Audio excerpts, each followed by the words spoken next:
Guys, I'm not always speechless, but I'm speechless. You're gonna already know what this video is by the title of it and the thumbnail most likely, but also, look it. Do you see that? Do you see the sweatshirt I'm wearing?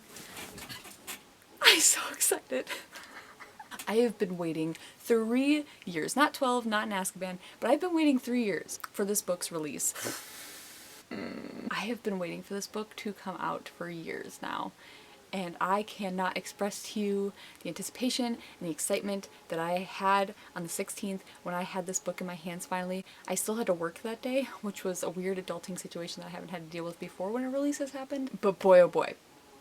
I'm excited for this video. As you can tell by the title of this video and the thumbnail, I'm going to be doing a review of A Court of Silver Flames by Sarah J. Maas. This is technically kind of like the 4th book in the ACOTAR world universe type situation. We had A Court of Frost and Starlight, which was a novella in between the 3rd and this book, so we're gonna say this is the 4th book, maybe kind of technically the 5th book. Do with that what you will. Now, this review, I'm going to start off with non-spoilery content, so don't be afraid, don't click off if you want to avoid spoilers, because I'm going to do non-spoilery discussion first and talk about just like my overall thoughts on the characters, the storyline, the writing style, and just kind of give my overall thoughts and excitement. But then I'm definitely going to be getting into spoilery stuff in the middle, near the end, that I will signal so that you can click off so you're not spoiled if you don't want to be spoiled. But if you have read it, you can totally stick around to hear all my thoughts on that, because I will be fangirling hardcore.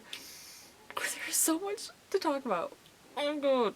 I'm so excited. I really just wanted to fangirl, so this is that. No one sees it, no one sees it, but I have to let it out somehow. So without getting into too many details in order not to spoil, this book then follows a different main character, the sister of our main character in the original trilogy. This is following the events of the original trilogy, like pretty soon after. It's like a year after the last book, but from her perspective, and boy, is it different. Things are kind of happening again, more events of seriousness are coming, so that's where this book takes off. 751 pages of just adventure. So that is what this book is covering. That's probably very vague, but I don't want to give any spoilers as to what happens in the original trilogy if you haven't read it. Overall, I give the book a 5 out of 5. I'm not surprised. Honestly, I was not shocked to be giving it a 5 out of 5.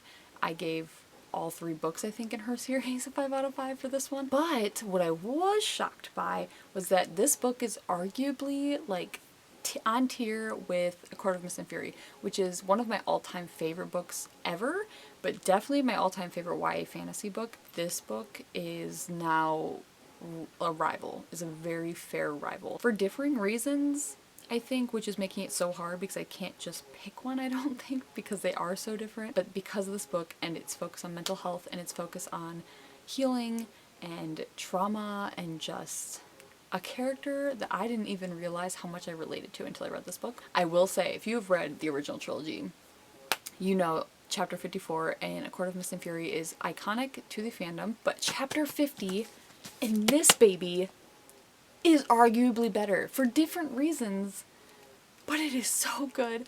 I sobbed my eyes out, and it just hit me so hard in my core, in my feelings, in just my psyche, and I will forever be grateful. There's a lot of writing in this book now, and I'm sure when I reread it eventually, maybe in the next couple months, there will be more added to it. So, normally how I split up my reviews, I talk about the characters, and then talk about the story, and then I talk about kind of more of the writing style and that kind of thing. So, here we go. Here are my thoughts on A Court of Silver Flames. So, for the characters, I thought Sarah J. Maas did a really good job of blending a lot of the characters we're already familiar with, a lot of the characters we already love so well, and I think she did really well keeping them in there, because if we would have cut them out completely, I don't think a lot of people would have been as invested. I think it was similar with Tower of Dawn in her Throne of Glass series, in which it switched to another character's point of view and was away from like all the other characters, so everyone was like, I don't really like this character, do I want to read this book? And so I think she did really well to still connect the other characters to this story while also giving it from a different point of view. I think it kind of switched it up, made it fresh, and that was really exciting. However, she did include a few new characters in this book, and I think just including a few was allowing her to kind of dig into them deeper and not just kind of have all of these very shallow new characters that we know nothing about. But instead, she used the 751 pages to introduce like a few new rich amazingly complex characters to the story that I am super excited to get to follow. Also, one character in particular who's not really even technically humanoid was included, and I didn't even expect that to happen, but I am in love with that character. I was pleasantly surprised, and I think the fandom is going to hold on to that character and protect it with our dear life. I don't know if it's going to play a significant part in the rest of the books coming, but it was so good for this book. I will say, experiencing characters that you've fallen in love with previously, and then having to see them from a new, like another character's perspective, is a really weird feeling. I knew obviously it was going to be different because I know who this character is, and I was like, this is going to be interesting. I didn't end up hating the original characters that I loved, but it was interesting, and I think it really created an understanding that, like, not everyone is a hero in everyone's story. A good guy in someone's story won't always be a good guy in somebody else's story, or a bad guy in one person's story is not going to be a bad guy in another person's story. I think this book really exemplified that really well by showing that other point of view, and I'm really grateful for that. And I honestly wasn't too upset that it was from a different point of view and I was having to spend time with other characters and other people. And yeah, but Sarah J Maas overall is just really good at writing from different points of view and really getting into her characters' heads and really developing characters' depth. If that is what you're into in your books,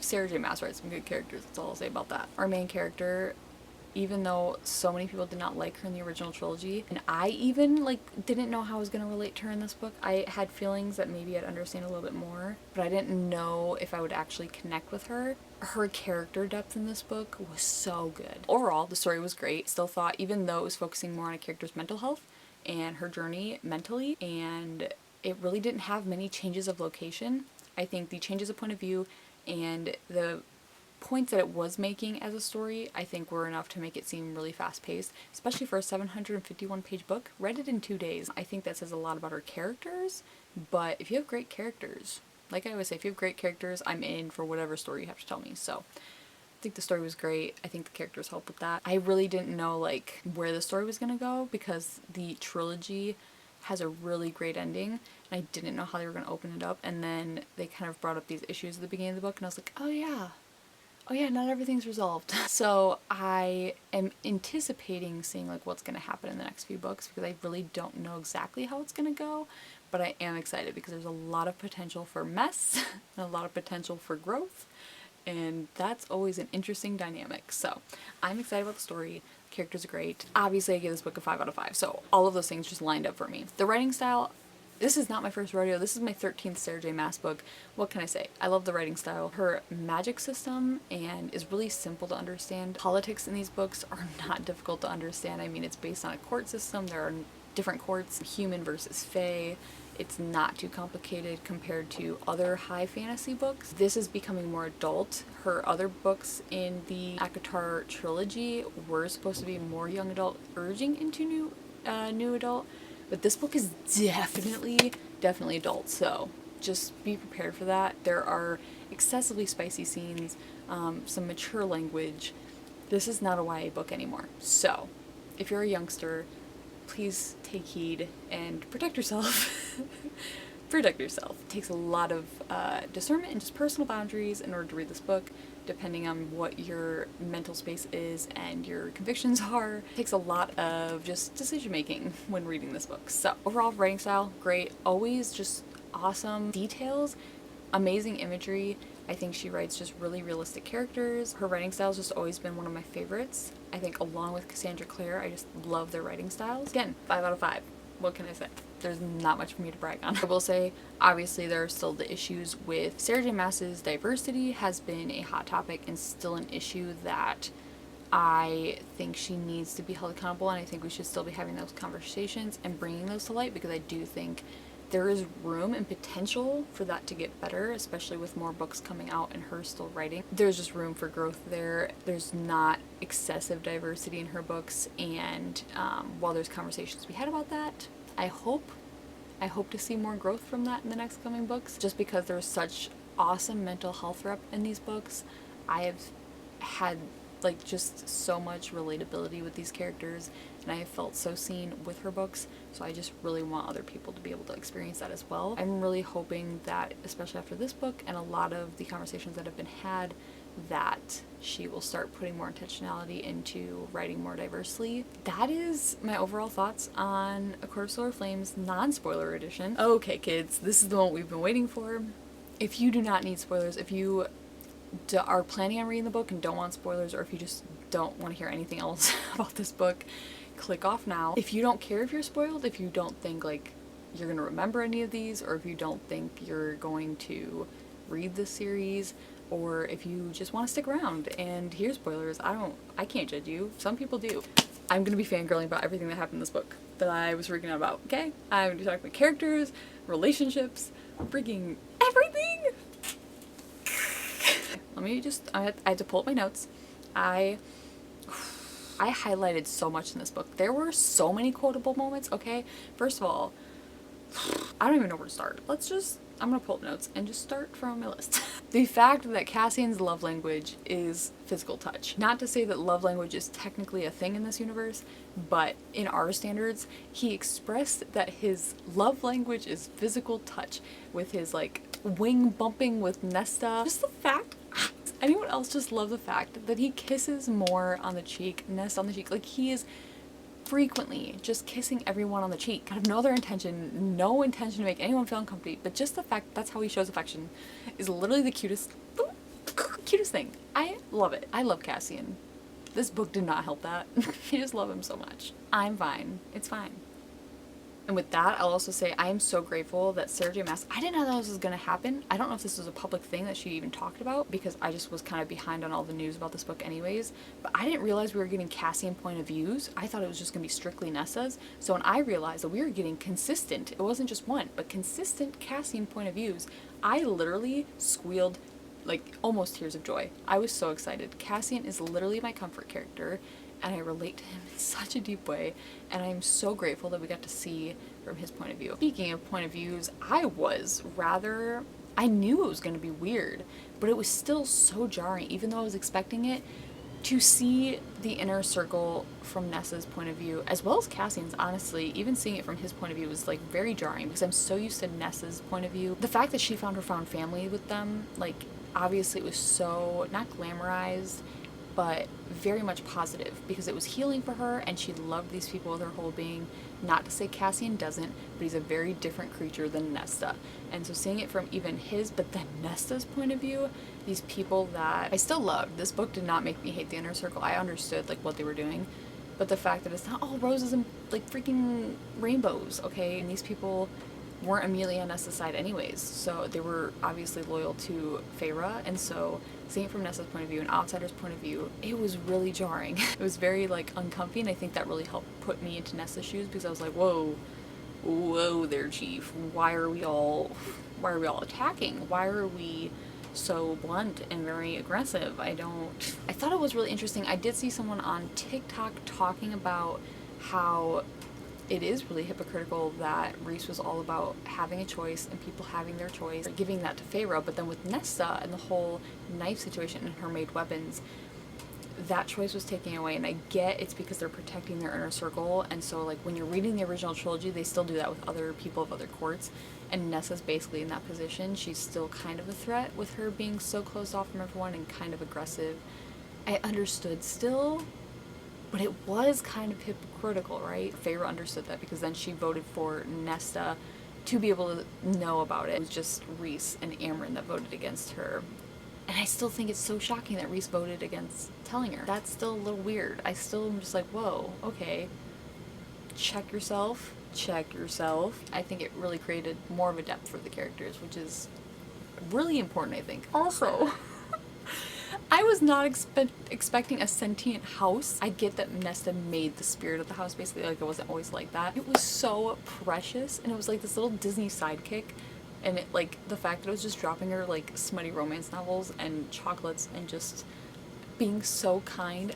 I Love it. And the reason behind it was even heartbreaking, like the fact that she just wanted a friend and so that appeared, like it just broke my heart. I love the house. And I'm really excited because I feel like fandoms always pick the most random character to just love and protect with their entire being. Like everyone unites around that character, and I think the house is that character. I think everyone's gonna be making like inside jokes about the house and inside like just everyone's gonna want to protect it with their entire being. Except I don't know how this house transfers into the rest of the books because they're probably gonna be out of the house of wind a lot, and it's not like a sentient humanoid being.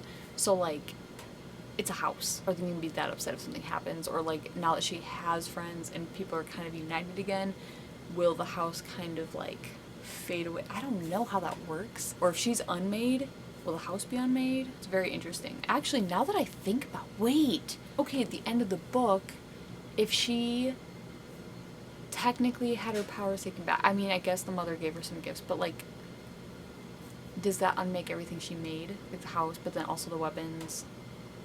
Or does everything up to that point still stand? Oh my gosh, wait, I didn't think about this. Now I need to process. I need to find someone's TikTok to see if they made something about this. Wait, whoa. Anywho, that's for me to think about, because I don't even wow. My literal note was the house is magic and hilarious. Page 112. That's all I put. I didn't realize that was going to cause such a disturbance in my brain. Anywho, back onto more talks of just fantastic characters and ideas. The Valkyrie. Hi. Okay, long story short, my camera died in the middle of filming my last video because I didn't realize I shot longer than half an hour, which apparently, according to my camera, is too long. And I didn't realize until I went to edit the video and my footage just abruptly stopped in the middle of a discussion. I was wearing something different. I tried to change into the same sweatshirt for continuity purposes. My hair is just a wreck. I just finished Schitt's Creek, so I'm also emotional, kind of stuffy. So we're gonna do our best here, but honestly, the chaos kind of matches my feelings about the end of this book. So without further ado, let's finish up this discussion. There are several more points that I want to talk about before my camera dies even, so let's get into it, I guess. Yikes. Last time I left off on talking about the Valkyrie, I think. First off, I wanted to express how happy it made me. The way that Sarah J. Maas focused on Nesta's healing process was through physical exercise and working out and training. That is not for everybody. We see Elaine and Nesta specifically is painting. That's kind of her coping mechanism at times. Elaine's is gardening, but Nesta's is training. And that makes me very happy because for me, that was something so relatable. I grew up running cross country and track from 6th grade into college. So literally from childhood to adulthood, I was running and competing and working out, and like breathing and physical exercise was such a therapeutic thing for me growing up, not only going through puberty and like literally all the awkward years of middle school, but transitioning from so many different points of life into so many different areas with so many different relationships, some very hard moments, some very trying mental places. But the fact that her healing process was done a lot through physical exercise was something really helpful for me to see. And just the Valkyrie training in general got me so excited. The moment they mentioned the Valkyrie in the library, like just the story of the Valkyrie and the legend, I knew immediately. I was like, Nesta's a natural born leader. You've mentioned this, that means they're gonna start their own legion of freaking Valkyrie warriors. But the sweatshirt is kind of null and void now because I wanted to be an Illyrian for the longest time and I was so inspired. But now that there is an all-female group, I'm in. We can ditch the freaking Illyrians. We can win the Illyrian blood right. I'm all in for the Valkyrie. So I need to get a new sweatshirt. If anyone knows of anyone who's going to come out with a Valkyrie training sweatshirt, all down for it. I'm still probably going to wear this one, but I'm down. So let me know if there's merch out there. I'll be getting on it. And speaking of the Illyrian blood right, the fact that Cass and Az made them do like the obstacle courses, they didn't even know why, but then they had Devlin see them like complete the course was just so satisfying. It was like the cherry on top of the cake. I was just like, oh, freaking yes. And then not only that, but like just the ending of the book, them doing the Illyrian blood right, not only did it cause me a lot of anxiety and I was screaming, but it was so satisfying seeing them win. Just like how well they worked together, how smart they were, and how swift, like the bridge scene, freaking Nesta and Emery like going against the dudes. I was like, dude, inspiring, motivating. Who needs men? Who needs the Illyrians when you can be a Valkyrie? That's all I have to say. That's all I have to say. We're talking about the relationship between Emery, Nesta, and Gwyn. I mean, their friendship in general. Fantastic. Rivals the Bat Boys relationships. I love the Bat Boys. I'm just saying Nesta, Gwyn, and Emery are just fantastic. And not only that, but I like them better than Feyre, Moore, and Amryn. I know that they're very different, so their relationship's not the same, but Nesta, Gwyn, and Emery just have such a great relationship. The fact that not only they were fangirling about romance novels, I mean, that's so relatable. That was just speaking to all of us readers. I loved the sleepover scene at the House of Wind when they were just like talking in the house and asking for all these things. The house was like, yes, my friends. And they gave them a mini Pegasus. They gave them like bathtubs for each of them and chocolate and bubbles. I loved it so much. And it was just so fun. And it was just something like mundane. That's the word. Something mundane in the middle of all of the healing and all of the traumatic stuff. It's just so refreshing and fun to see something so mundane in Nesta's life, and the way she was able to just kick back and be normal. It just made my heart feel so good and so hopeful. I really hope the mini Pegasus thing will be a huge context, like spoilers without context kind of thing, and an inside joke for the fandom forever, because it's just too good. Again, I think I mentioned this earlier, but chapter 50 in this book rivals chapter 55 in Akamath. I know chapter 55 is great for different reasons, 54 even, but this chapter 50, I don't know if anyone's seen the movie Wild with Reese Witherspoon.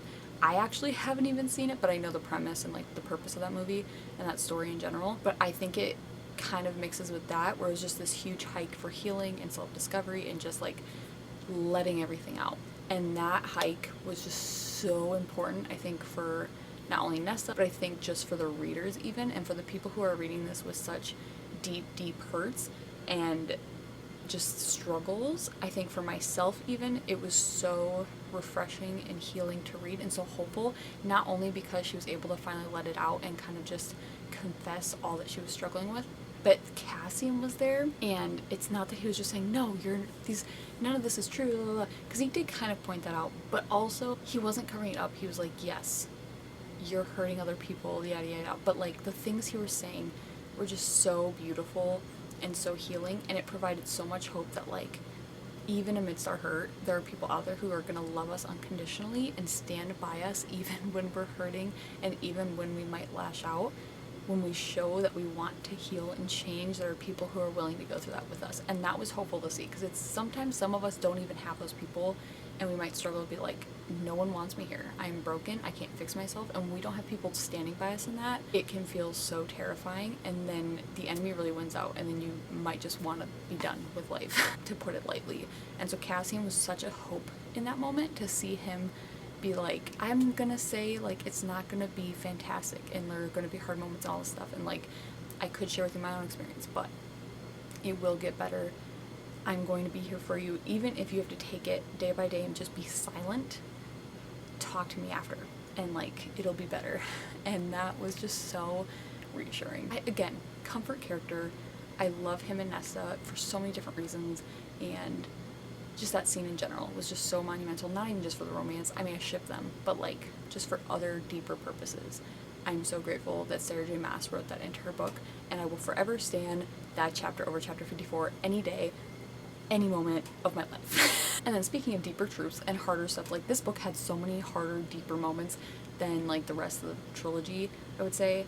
But also when they're in the Illyrian blood right, the three girls, and they're at the bottom of Mount Ramiel, I think is how you pronounce it, and when they're confessing like all of the brokenness that they had in their lives, of just the way they've been used and abused by people that they considered close to them and loved them, or even just strangers, and just things that war even brought upon them, was so awesome to read about, because they're all so broken, but they found each other, and that just makes their friendship so much better. I'm glad that they all became such good friends in this book, because I cannot wait to see their relationships play out in the next books, hopefully. And I'm so pumped for the fan art of these three. Like, again, their friendship is literally goals, and I love them so much. Find yourself a Nesta, Emery, Gwyn situation, because it was just, they're fantastic, and I feel like that's how friendship should be.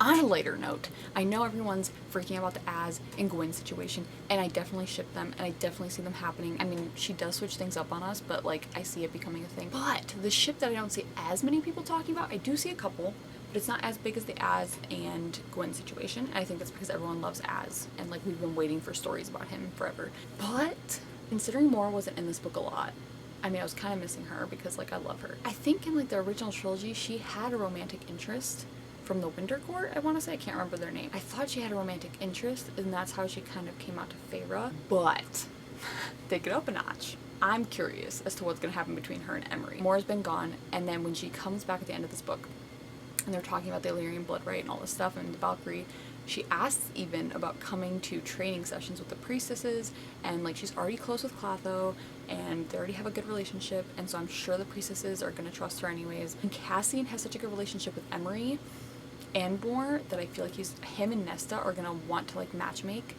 them, kind of like how Feyre and Rhys shipped Cassian and Nesta a little bit, and we're like kind of matchmaking a little bit there, questioning things, not forcing them, but like kind of just like putting in their head like, hey, blah, blah, blah. I feel like that's something Cassian and Nesta could do for Emery and Moore, and I'm curious. I'm very curious. Because then Gwyn, Nesta, and Emery could all just have fun girl night conversations and have sleepovers and make more friendship bracelets, and it'll be great. I'm so curious as to see how Sarah's gonna rate this out. Plus, Moore and Emery both have just issues with their dads. Their dads were both, I'm not gonna use that language, but their dads just weren't great, okay? Their dads were horrible, terrible. I'm mixing all of my words. They have a lot to bond over, okay? I'm excited about the potentiality of those two getting together. That's it. I'll see myself out. And then finally, the ending. Great, happy, loved it. The baby Nick situation gave me heart palpitations. I was terrified. Poor Rhys, literally going through loss like so many freaking times with Feyre. I feel so bad for him. But then also, I was kind of ticked at him throughout this book. I was kind of annoyed. Still love him, but totally was kind of annoyed at just like how he was reacting to Nesta. So I was super excited to see him just be like before her and kissing her hand for thanking her for like saving Feyre. Very humbling moment for him. Love that for them. And the fact that he's like paying for all of these extravagant like gifts for Nesta because she saved Feyre for her like mating ceremony and everything. Fantastic. Justice. Loved it. I am excited now that Nyx is born. I don't know how the Illyrian like growing like speed is. Like I don't know how fast the babies grow up. I'm assuming it's kind of a normal pace, but if it stays a baby, I'm terrified for the war. I'm a little terrified about that. Unless the baby has like superpowers or something, because I mean Feyre is magical. Maybe the baby will have special powers. I don't really know, but I feel like that's the only way it survives a freaking war. How do you bring a baby into a war? That's an issue, and I'm concerned, okay? There are a lot of other positives to come, but I'm concerned about a baby being brought into a war. Everyone else can fend for themselves. Nyx might have issues. I'm still so concerned because Sarah's other series, Throne of Glass, ends with a lot more pain and destruction and death. So when Aqua War ended with seemingly all of our favorite characters surviving pretty much, I was a little terrified that she was having more books come out because I said that's more opportunity for her to kill people. And now I'm concerned because I know there's already theories about a couple characters, but they're very side characters, not any of our main characters that are being theorized to die. And I'd mourn, but I'd be okay. I'm terrified as to who she's going to kill out of her main group because I'm sure it's going to happen and I'm not ready for that. No matter who it is, I'm not ready. So yeah, we're going to postpone those feelings and those thoughts for a while. I think that's better for all of our mental health, okay? We're going to focus on the positives. Magical friendship bracelets, mini Pegasus jokes. It's going to be great. We're not going to think about the serious stuff. That's for years to come because we're probably not even going to get a book in 2022 because she's writing the second Crescent City book. So who knows how long it's going to take for the next book to come out. Those are my thoughts on A Court of Silver Flames. Please feel free to comment with spoiler warnings in the comment section. Your thoughts, your theories, your favorite people who are talking about this book so I can go follow them. There's plenty of people on TikTok talking about it that I'm following and watching all of their theories and then commenting because I'm freaking out. Because there's some geniuses out there that have like pieced together so much information. I love it. So thank you for doing the research. Yeah. The glories of living at home while you're trying to film a video. But yeah, other than that, feel free to follow me on socials. I always post about my nerdy content on there as well. Let's become friends. Hit me up. And I will see you guys later. Still don't have an outro. I'll talk to you later. Love you. Bye. I don't know.